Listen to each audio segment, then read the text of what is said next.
آج ہم بات کریں گے توبہ۔ حضرت موسیٰ علیہ السلام کے زمانے میں ایک شخص ایسا تھا جو اپنی توبہ پر کبھی ثابت قدم نہیں رہتا تھا۔ جب بھی وہ توبہ کرتا اسے توڑ دیتا، یہاں تک کہ اسے اس حال میں 20 سال گزر گئے۔ اللہ تعالیٰ نے حضرت موسیٰ علیہ السلام کی طرف وحی کی کہ میرے اس بندے سے کہہ دو میں تجھ سے سخت ناراض ہوں۔ جب حضرت موسیٰ علیہ السلام نے اس آدمی کو اللہ کا پیغام دیا تو وہ بہت غمگین ہوا اور جنگلوں کی طرف نکل پڑا۔ وہاں جا کر باہر گئے رب العزت میں عرض کی، اے رب ذوالجلال، تیری رحمت کم ہو گئی ہے کیا؟ یا میرے گناہوں نے تجھے دکھ دیا ہے؟ تیری بخشش کی خزانے ختم ہو گئے ہیں؟ یا بندوں پر تیری نگاہ کرم نہیں رہی؟ تیری غفور الرحیم اور درگزر سے کون سے گناہ پڑے ہیں؟ تو کریم ہے، میں بخیل ہوں، کیا میرا بخل تیرے کرم پر غالب آ گیا ہے؟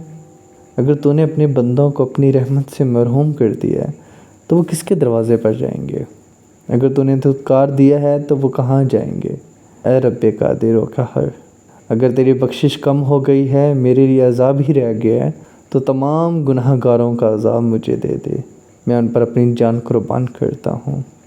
اللہ تعالیٰ نے موسیٰ علیہ السلام سے فرمایا، جاؤ میرے بندے سے کہہ دو کہ تو نے میرے کمال و قدرت اور غفور و رحیم اور درگزر کی حقیقت کو سمجھ لیا ہے۔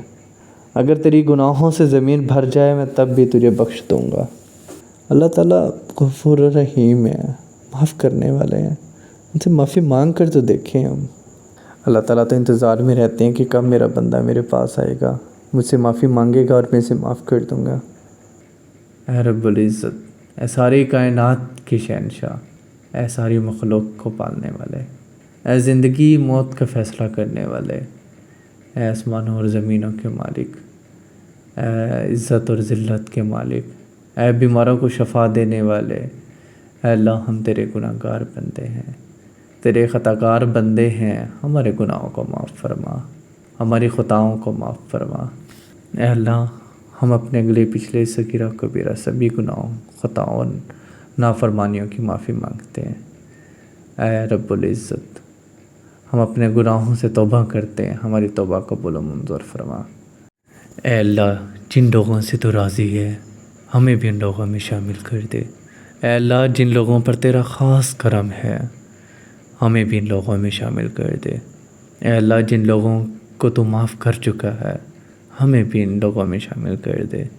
اے اللہ جن لوگوں سے بہت زیادہ پیار کرتا ہے ہمیں بھی ان لوگوں میں شامل کر دے۔ اے اللہ جن لوگوں کی توبہ قبول کرتا ہے ہمیں بھی ان لوگوں میں شامل کر دے۔ اے اللہ جن لوگوں کی تو دعائیں قبول کرتا ہے ہمیں بھی ان لوگوں میں شامل کر دے۔ اے اللہ جن لوگوں کو زندگی کی ہر نعمت عطا کی ہے ہمیں بھی ان لوگوں میں شامل کر دے۔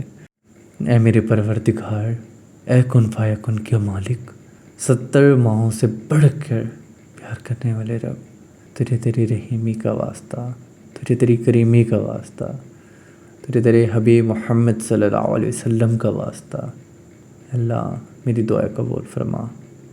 ہم تیرے حقیر سے بندے ہیں، تیرے آگے ہاتھ پھیلائے بیٹھے ہیں، ہمیں مایوس نہ لٹانا، ہم سب کی برسوں سے مانگی ہوئی دعائیں اپنی بارگاہ میں قبول و منظور فرما، آمین۔